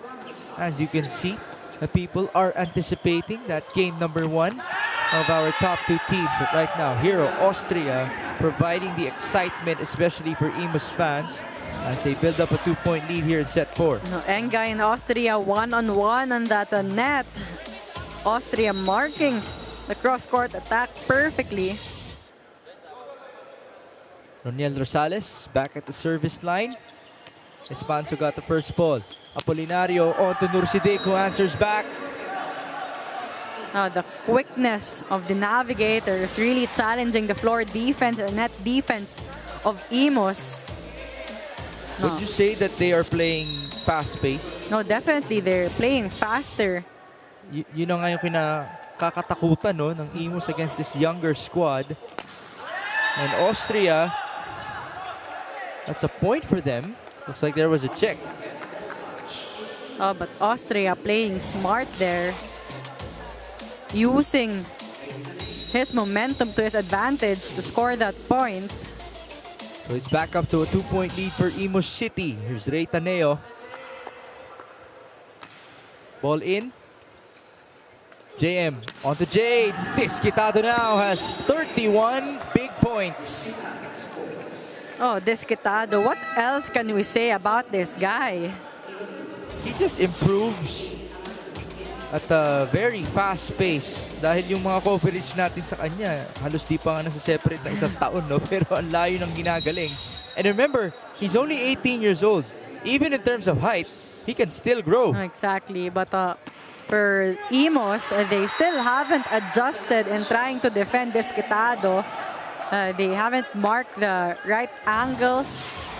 But Aranyo here, getting some points for him as well as the setter from the service ace.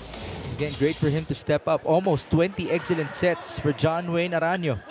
Push here from Malabunga. A chance for Iloilo. Disquitado again. Defenders were there. And here's Hero Austria. Good block from the blue shirts. Oh, Guaza loving that block against Austria. Take a look at that read. Beautiful read from Nas Guaza, who celebrates accordingly. Oh, perfect timing and perfect pressing of the hands for Guaza. And especially against Hero Austria, who has been scoring recently here for IMUS. Ngayon, mababa naman yung serve ni John Wayne Aranyo. And we're in 19 all right now. Crucial moments, especially in the side of IMUS.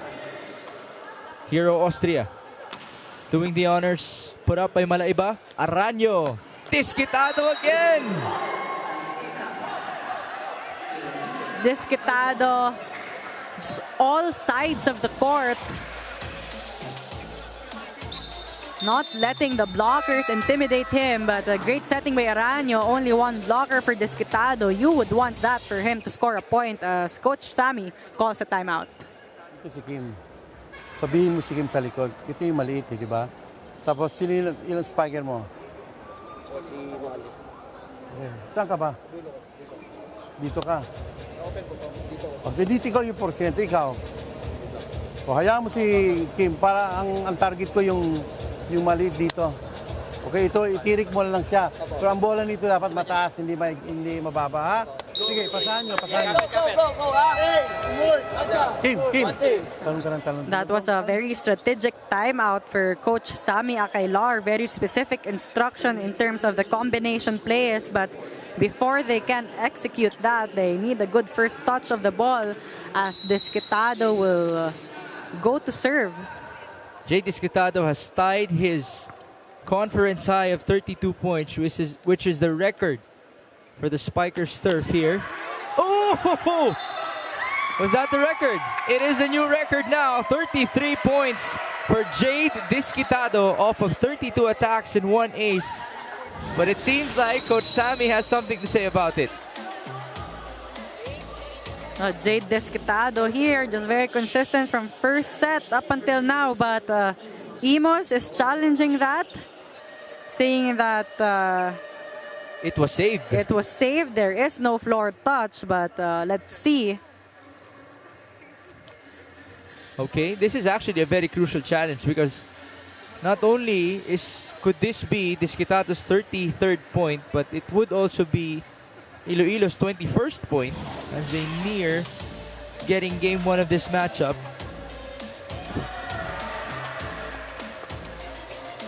So yeah, it was unsuccessful.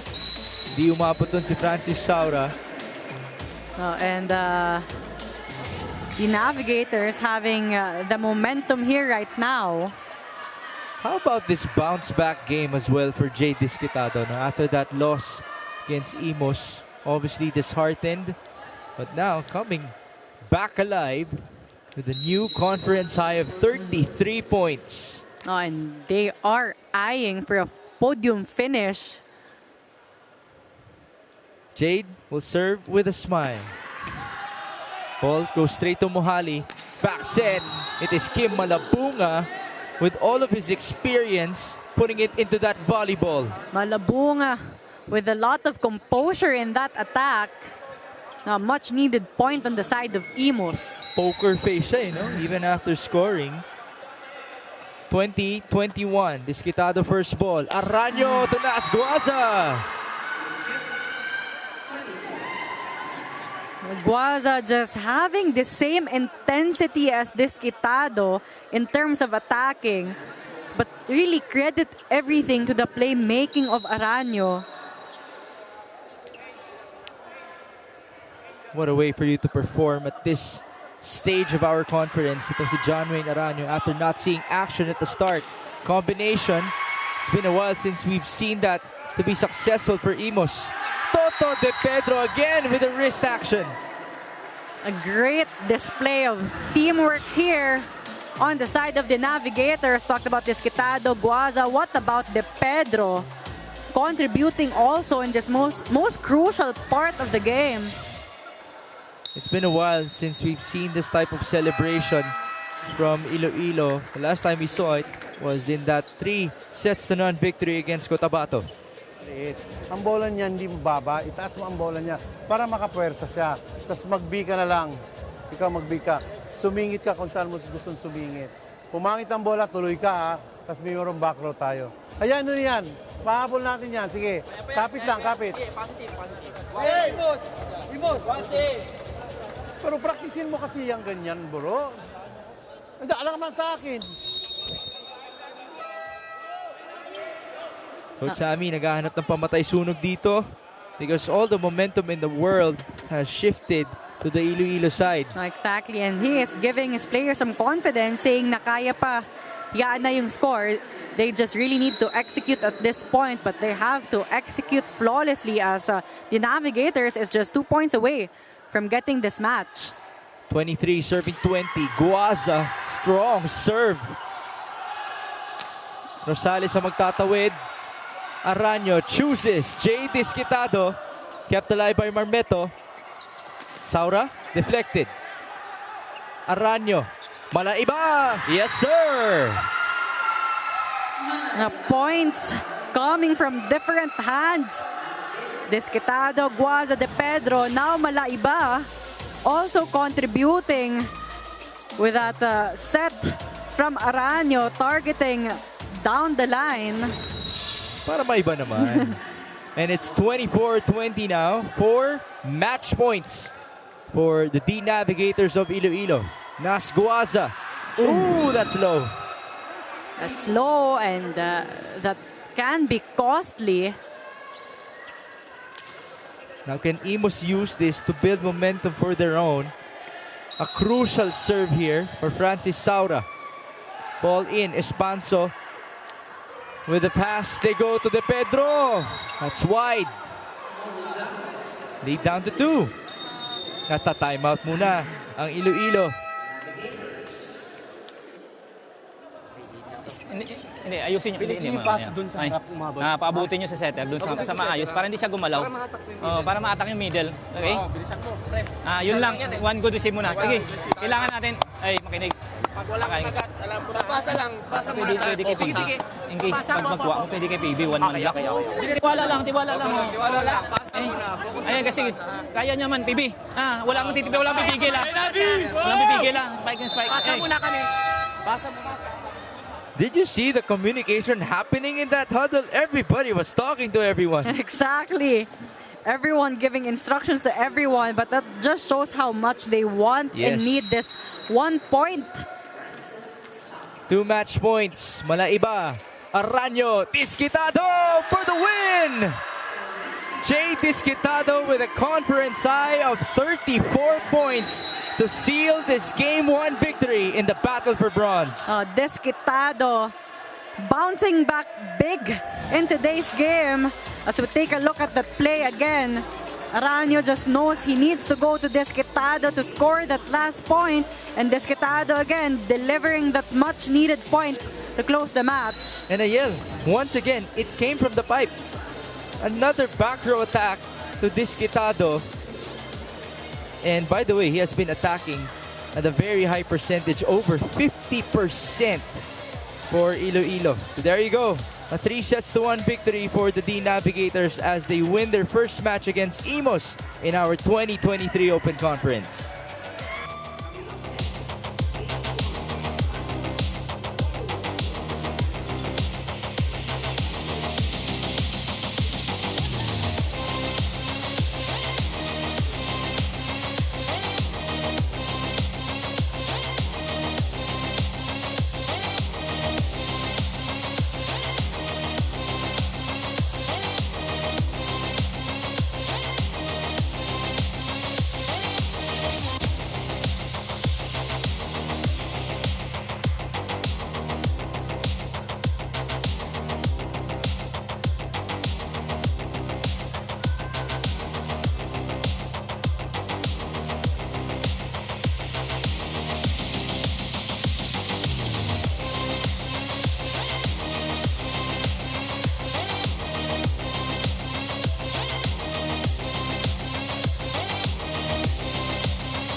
Mainit ang panahon pero mas mainit ang labanan dito sa Spikers Turf as Iloilo just got their first win versus IMUS in our first game of the battle for bronze. And I'm here with the best player of the game, Jade Disquitado.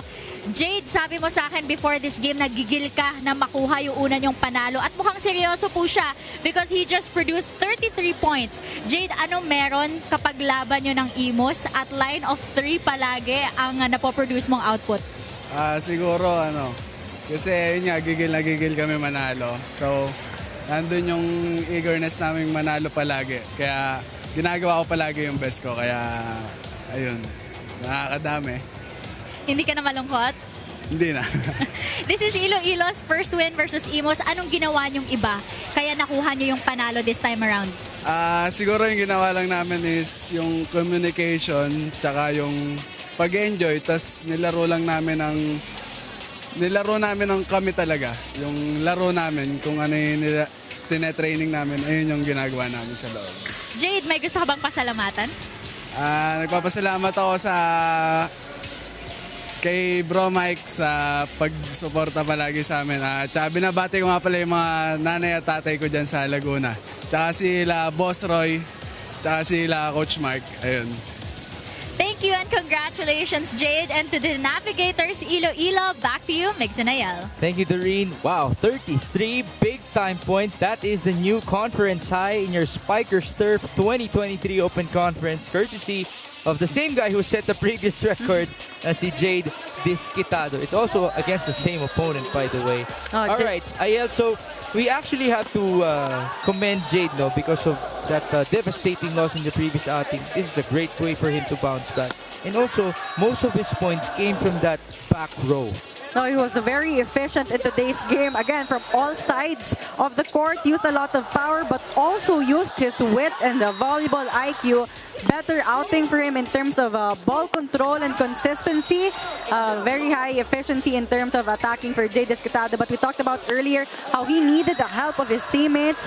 Guaza, Nercidic De Pedro, Engay, Malaiba really stepped up big and contributed in the attacking department. As we can see in the numbers in that fourth set, the Navigators really dominating that department with 17, only 9 for IMUS.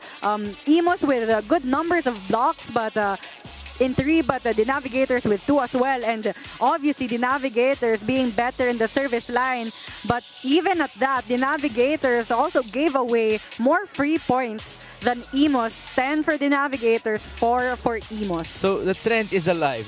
It's more errors for Iloilo, but because of the advantage that they have in attacking, they do offset that, and eventually they get the victory here. A big-time win in game number 1 of your battle for bronze. And up next here inside the historic Rizal Memorial Coliseum, history could be starting once more with Cotabato taking on Signal HD for game 1 of the finals. Congratulations to Jay Disquitado and the rest of the Navigators of Iloilo for winning game 1 of the battle for bronze, as we thank you for joining us. In behalf of our courtside reporter Doreen Suay Baguio and my partner Ayel Estranero, my name is Migs Gomez. Stay tuned for more of your Spikers Turf 2023 Open Conference. The finals is coming right up between Cotabato and Signal.